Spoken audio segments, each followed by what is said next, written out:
Whew, what a game. What a game of Premier League football we have just witnessed. What a finale, what limbs at the end as Dominic Calvert-Lewin puts it in the 95th minute, pretty much the last kick of the game, and Everton steal a point at Old Trafford. And to be fair, I think they, kind of deserved it. I think they deserved it simply on the basis that they showed a lot of heart, a lot of spirit, a lot of character to come from firstly 2-0 behind, and then to come back from 2-0 behind to draw to 2-2, and then for obviously, Scott McTominay to score to make United go 3-2 up. I think from then, the confidence might have been shattered a little bit, but to come back, as I said, so late in the game when all seemed lost, and Dominic Calvert-Lewin getting that goal, poking it past David De Gea in the 95th minute of the game, what absolute limbs, what scenes, and what a game of football. Manchester United 3, Everton 3 at Old Trafford. Now, if you did watch my Premier League gaming predictions video that I did do yesterday, I did say that Manchester United would win this game 3-2, and how close I was. But yeah, at the end of the game, I mean, what an absolutely incredible match of football. First of all, Edinson Cavani putting Manchester United 1-0 up on 24 minutes.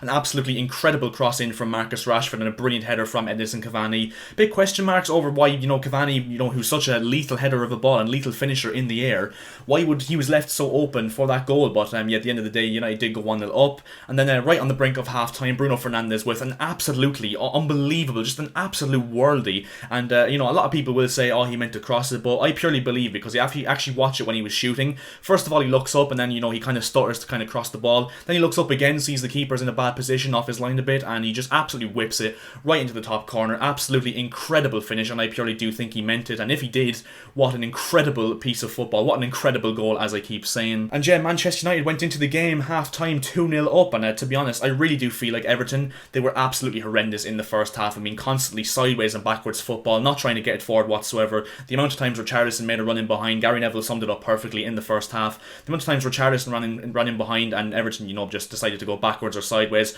rather than taking the risk of punting it forward to him. And overall, really a game of two halves, because I do feel like, as I said, Everton were shambolic in the first half and they really came out firing in the second half. They looked like they had a point to prove. So whatever Carlo Ancelotti said to them boys at half time, it definitely, most certainly worked. So yeah. And as I was going to say, whenever Everton are bad, they are really, really bad. But at the same time, whenever they're good, they're absolutely scintillating and really hard to stop. And I think that was a perfect example of that tonight, because as I keep saying, Everton in the first half shambolic, second half really good, came out firing in the second half and got the reward in the end, because it was Abdoulaye Doucouré that did get them back into the game on 49 minutes, making it 2-1. And then 3 minutes later, Abdoulaye Doucouré then turned provider for James Rodriguez, a very, very cool finish into the bottom corner past David De Gea, kind of woke United up a little bit. And then of course, 18 minutes later, Scott McTominay did score a header. I do think Robin Olsen should have done better for it. I think he was kind of caught flat-footed by McTominay's header. And overall, Olsen's one of those goalkeepers that, he's decent enough at times, but overall I feel he's really shaky. His distribution of the ball isn't great at all.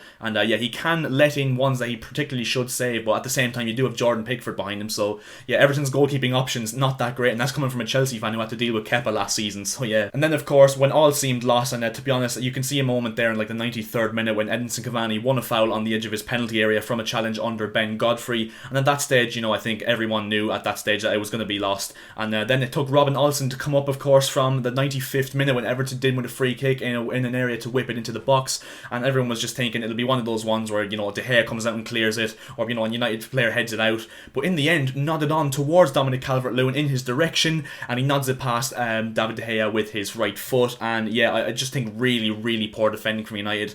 To be honest, I think it was a bit of a lapse in concentration from their defenders, because I purely do believe they thought they had the game won, and unfortunately did, misjudge the situation, and in the end didn't take it for what it actually was. And in the end, Everton did get their reward. I think they were, they deserved the point, as I said, simply because of the character they showed and the just persistence they showed in not giving up. And in the end, of course, as I keep saying, last kick of the game, absolute limbs from Dominic Calvert-Lewin. And I just think overall an absolutely magnificent game. And if we go into the teams, I think Bruno Fernandes once again, even though United did you'd have to say, bottle this game, bottled 3 points in the Premier League title race, if they're still in, of course. I think Fernandes once again showed his class. I mean, he's probably the most consistent performer in the Premier League. I mean, every single week he gets a goal contribution. He's an absolute god in FPL, and there's a reason why, I think that some people that don't have Bruno Fernandes in your FPL team, you're literally missing out on 3 points, because he literally gets a goal or an assist, and obviously he does take penalties, which we know United get quite a few of. And he's just an absolute god overall in FPL, and in real life, not much worse either, because I think he's definitely United's best player by a country mile. I don't think Manny will argue with that.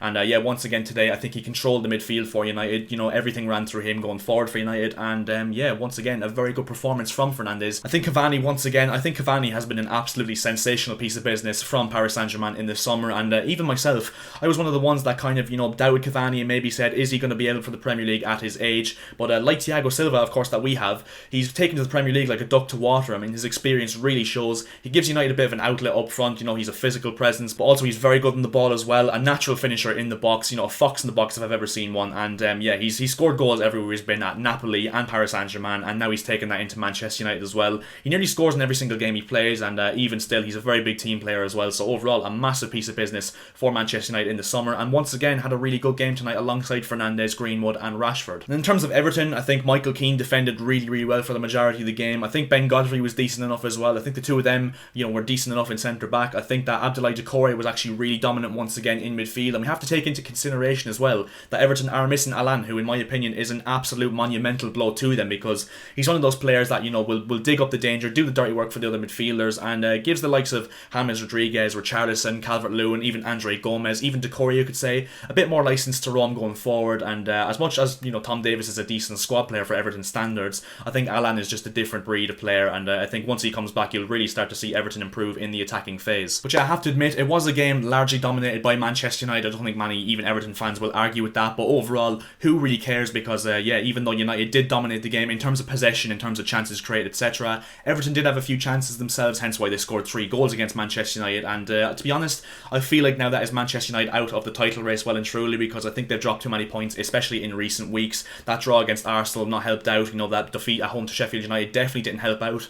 And I think United's main problem, because there's no problem going forward with goals with the likes of Rashford, Fernandes, Martial, who's not even hit the form yet, Greenwood, who hasn't really hit form yet. Obviously Cavani, as I mentioned, he's cracking in with goals every now and then. Even Pogba cracking in with goals every now and then. So I don't feel like United's problem whatsoever is, finding the net themselves. I think it's mainly conceding. And to be honest, I really don't rate this defence without Eric Bailly. And even though Eric Bailly is not a world-class defender by any means, he definitely makes this United defence look a lot more, solid at the back. And I really don't rate that, centre-back duo of Harry Maguire and Victor Lindelof. I think they're just too average, to be honest, for a title-challenging team. Luke Shaw, really, really good. I think he's probably been United's best defender this season. In my personal opinion, probably the most consistent left-back in the Premier League so far this season. Wan-Bissaka, I really like as a defender. I think he's probably the best one-on-one defender, out-and-out defender in the Premier League overall, and just going forward is kind of where his weaknesses lie. And I just feel like if United were to strengthen the defence in the summer and get a proper, holding midfielder, even though I like McTominay and Fred, I think they offer a lot of solidity and a lot of protection to this Manchester United defence. I think they need a proper out-and-out DM, like someone like Wilfred Ndidi or Boubakary Soumaré for Lille, or someone like that, just to protect the back four. And if we look at the table now, Manchester United lie 2 points behind Manchester City, and City of course do have 2 games in hand, which means that gap could of course spread